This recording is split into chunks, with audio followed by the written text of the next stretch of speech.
give a training lecture through online.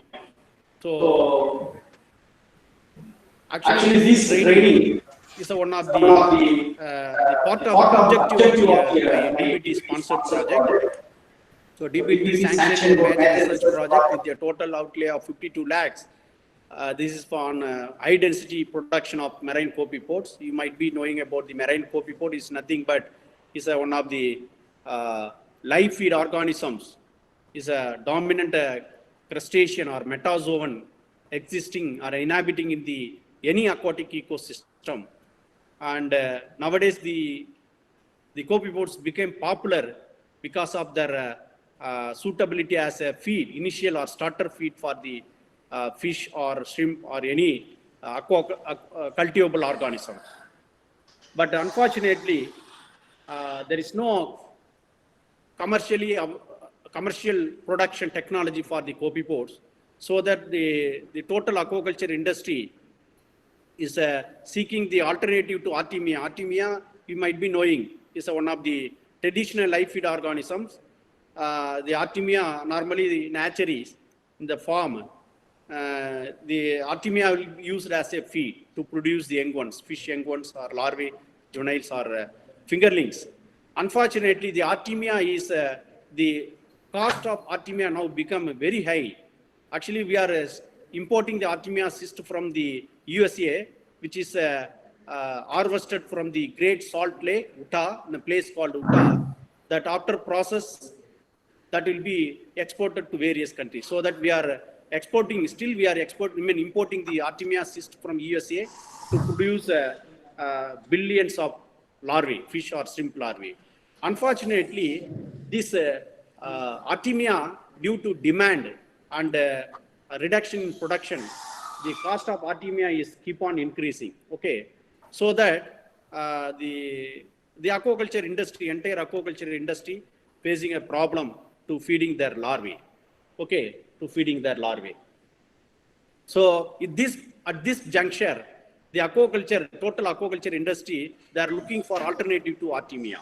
So the alternative is nothing but copepod. Copepod is one of the important live feed organisms. Is a dominant metazoan, or otherwise called popularly called insect of the sea, which have a very good nutritional profile, which can able to supply the nutrition to the fish or shrimp larvae, so that the farmers can able to produce the high quality or high health shrimp or fish larvae.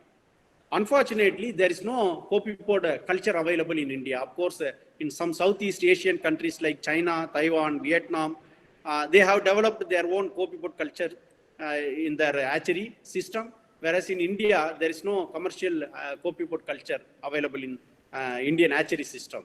So that we have started working on copepod culture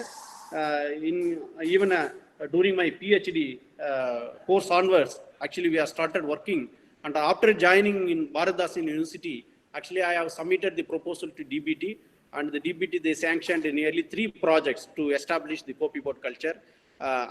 This project, this training program is one of the objective of the one of the ongoing project of DBT, Department of Biotechnology. So with the financial support of DBT, the project is now in progress, and we are culturing the copepods in high density using the recirculation aquaculture system.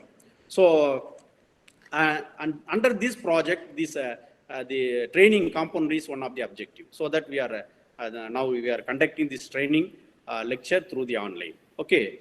So regarding this training lecture, virtual training lecture, we have received nearly 950 registration. Actually, 950 participants they have registered in online, but we have shortlisted around 450 participants. We have shortlisted based on the subject which include marine biology, marine science, fishery science, aquaculture, and zoology. So those who are closely related or relevant to the theme of the today's training lecture. So based on the subject, we have shortlisted 450 participants, and we have started today. We are started the first training lecture, the first day of the training lecture, and the first lecture will be delivered by an eminent scientist, Dr. A.R. Tirunavukarasu, is a principal scientist, retired principal scientist and division head of fish culture division from Central Institute of Brackish Water Aquaculture. So this training program, the virtual training program, will be planned for 3 days. So the first lecture, keynote lecture, will be delivered by Dr. A.R.T. Arasu sir, followed by today afternoon at 2:30 p.m. Our professor, the former professor and head Department of Biotechnology, Periyar University, Salem, and presently UGC BSR faculty fellow in our department, who is a well-known scientist in the field of copyboard, molecular biology and taxonomy and culture and so on. So Dr. Perumal sir is going to deliver his lecture on morphological taxonomy, morphological identification of marine copepods, aquaculture important marine copepods. So tomorrow we have 2 lectures. The first lecture will be delivered by Dr. M. Kailasam, principal scientist and division head, fish culture division of ICR, Central Institute of Brackish Water Aquaculture, Chennai, on isolation and mass culture of marine microalgae, who is a renowned scientist in the field of microalgae and rotifer. Okay, followed by the 4th lecture will be delivered by Dr. R. Rajaram, one of my colleague, and he is a co-investigator of this project, the DBT project. So he will be delivering the lecture on molecular characterization, molecular identification of marine copepods, aquaculture important marine copepods. So in third day, so myself, I will delivering the lecture on, the first lecture will be on high density production of marine copepods using RAS, recirculation aquaculture system. Then the last lecture will be delivered by again myself, that is on how the copepods are suitable live feed for the sustainable aquaculture. So in this 3 days program, we have 6 special lectures, and this is really a wonderful opportunity to all the participants. You should interact well. So you can listen the lecture delivered by eminent scientist speakers, and after lecture, you can please be interact with the resource person, because they have their own, all the resource persons, they have a vast experience on their own field, so that you can make use of their available opportunity. Okay, you can interact with the resource person, so that you can get a lot of information about on the marine copepod culture. So with this brief introduction, let me conclude my about the program, and now I invite the first speaker.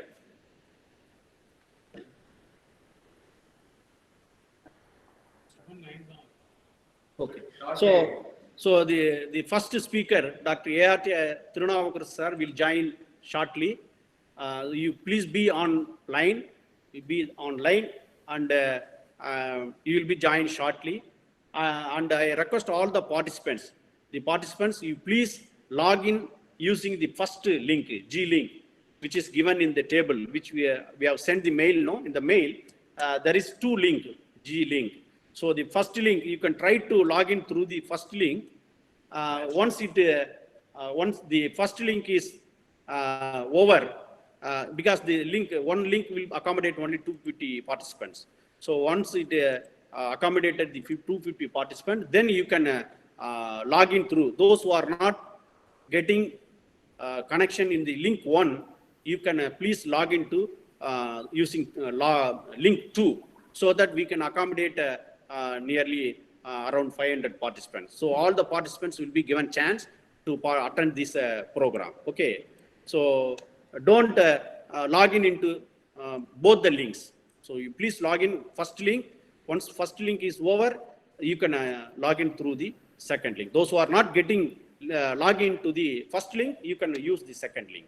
Okay, so very soon we're going to have the first lecture, which will be delivered by Dr. A.R. Tirunavukar. So before I will introduce the speaker,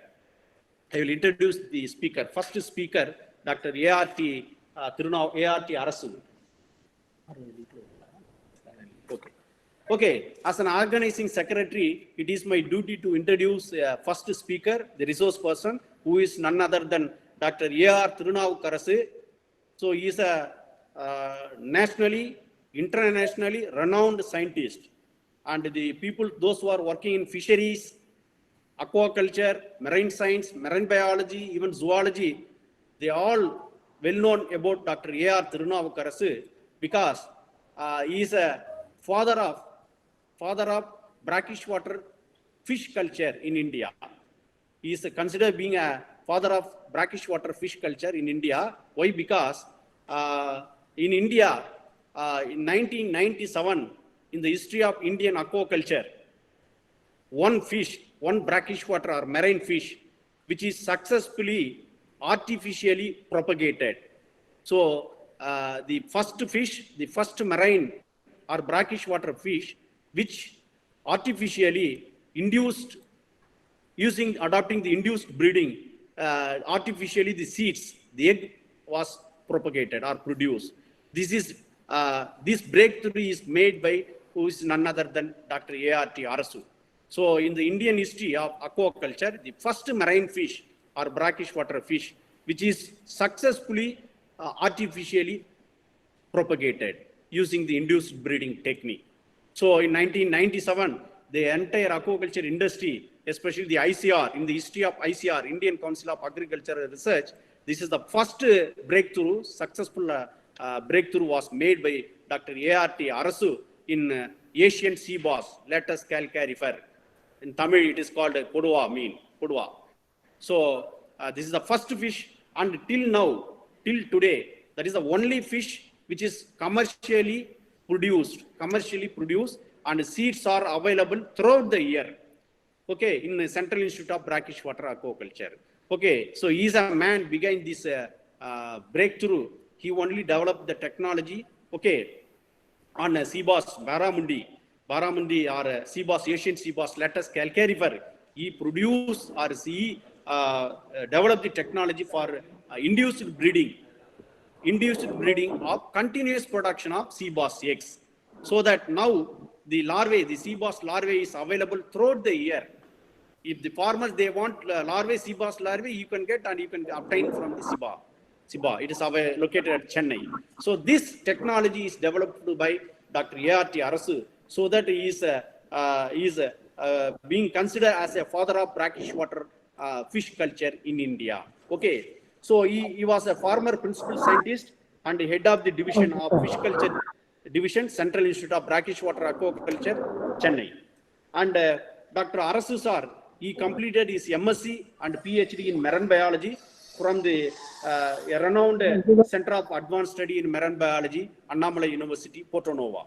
Okay, and Dr. Arasu sir, he has having 39 years of research experience in the field of marine fisheries management, inland fisheries development, brackish water aquaculture, fisheries and aquaculture teaching at postgraduate level, and he is also guiding the PhD and MPhil student. So he started his career as research assistant. He joined as a research assistant in Department of Fisheries, Tamil Nadu State Fisheries Department, and subsequently he joined as a scientist S1 at Central Marine Fisheries Research Institute, Cochin, and then he moved to CMFR in Narakkal. Okay, and then he joined as a scientist S2, senior scientist 2 at Central Institute of Brackish Water Aquaculture, and he promoted as senior scientist and principal scientist, and he promoted as a senior principal scientist and head of the division of fish culture division of Central Institute of Brackish Water Aquaculture. So he has 39 years of research experience in the field of marine and brackish water fisheries management and aquaculture. Okay, I am very happy to mention here that he made several breakthrough. He developed several technology. Let me list out the various technology developed by Dr. Arasu sir. The technology for the year-round breeding and seed production of Asian sea bass. So year-round, continuous breeding and seed production, he developed the technology. And technology for the controlled breeding and seed production and domestication of Asian sea bass, Latus calcarifer, and technology for nursery rearing of Asian sea bass, technology on sea bass seed rearing in net cage APAS. And he standardized the technology for growing juvenile fish of uniform size, because The sea bass is there is a problem in sea bass. The sea bass it has ununiform size. The sea bass, there is a size variation will be there, but he developed the technology to produce even sized sea bass seeds or larvae. Okay, and he developed the technology for the induced breeding of cobia, Rhachycentra canadum in pond and RCC tank holding system. And he developed protocols for the maturation and controlled breeding of cobia. That is, in Tamil, it is called Kadal Viral. And technology for captive land-based broodstock development for grey mullet, Mugil cephalus. And he developed the protocols for controlled breeding of grey mullet and technology for the development of land-based broodstock for brackish water ornamental fish. That is SCAT, Scatopagus argus, and moonfish, Monodactylus argentus. So he developed technology for the breeding of 2 ornamental marine, brackish water fishes, and techniques for the controlled breeding of Scatopagus argus, techniques for the larval rearing of scat, and broodstock development for grouper. He developed the technology for the broodstock. He developed the broodstock for the grouper fish, Epinapalus stavina, in captive condition, and techniques for reversing the sex through hormonal intervention in groupers, techniques for controlled breeding of grouper, Epinapalus stavina, and so on. And he has also developed the technology for the live feed organisms, especially microalgae, rotifer, and artemia. So he developed the technology for live feed organisms and technology for controlled breeding, seed production, and culture of shrimps. And the technology for inland saline water aquaculture under NATP project work. And comprehensive technology for culture of sea bass, finally the polyculture of finfishes and fishes. So he has developed the technology, breeding and culture technology for various species of marine and brackish water. Okay, for this breakthrough, he has received several awards and recognition. So particularly Gold Medal Award and citation for excellent contribution in sea bass breeding for the first time in India. He received Gold Medal Award and citation for the excellent contribution in sea bass breeding for the first time in India by Aquaculture Foundation of India, Chennai. And he received Hiralal Chowdhury Award for Best Fish Farmer from the Fishing Games, and Sagar Ratna Award in 2013 by Uttara Kannada District Fish Farmers Association, and Hutkal Maga Gaurav Award by Sagada Fish Farmers Odisha. And he has felicitated by Madanganj Matsya Samiti, Bengal. There is a fish farmer association. He was felicitated and honored by this particular association.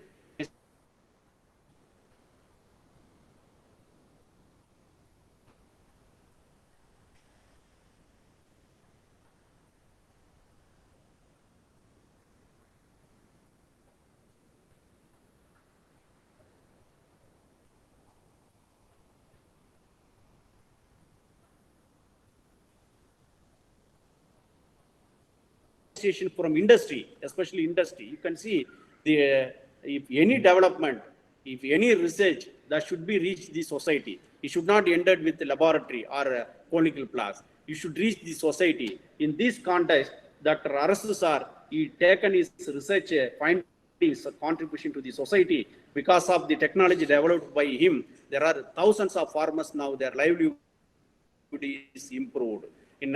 Especially in states like Andhra Pradesh, Odisha, and Tamil Nadu. So the farmers, they have applied the technology developed by Dr. Arasu sir, and also they are using the seeds produced by the Dr. Arasu sir at Siba, and there are thousands of farmers, aqua farmers, their livelihood is now created by Dr. Arasu sir. That much social relevant, societal important research he made. This is not laboratory-based research. This is a original, real research, which is need of the hour. Okay, and he is a member in various committees, state level, national level, international level committees. Nearly 44 committees. He is a member, chairman, and subject expert, and he is invited by various committees. Okay, as a subject expert, especially in fisheries and aquaculture. Okay, and during his tenure as a scientist at SIBA, he has completed 27 projects, 27 research projects, the 14 institutional project, 8 sponsored projects, and 5 consultancy projects with a total amount of 2,000 lakhs. You can just note down the total amount of projects which was run by Dr. Arasu sir is 2,000 lakhs. So 200 crores of money he brought to his institute to develop the technology. And he has visited several countries like Norway, Vietnam, France, and Thailand. And he has organized nearly 12 training programs and nearly 4 exhibition melas, fish melas. And he has published more than 50 research articles in both national and international reputed journals. And he has published 6 books and manuals. And he has attended and presented and delivered the lectures in nearly 66 international conference and 20 extension programs. So such a vast man, a man of brackish water fish culture now with us. So participants, you are please use this wonderful opportunity by listening his lecture, okay, and you can interact with the resource person so that you can get lot of information from resource person, especially on aquaculture in general and live feeds in particular. So with this brief introduction, now I invite Dr. A.R.T. Arasu sir to give his talk. So the participants, you please be there in the line. Now the resource person will join shortly. Up here. Okay. So really we are happy to have Dr. Arasu sir with his busy schedule. He accepted our invitation within a short period of time, and he is agreed to deliver a lecture, and he is a man who is having lot of knowledge and experience in the field of aquaculture. So that I request all the participants, you please make use of the available the resource person to improve your knowledge in the field of aquaculture. Now I officially invite Dr. Arasu sir to deliver his lecture. Please, sir.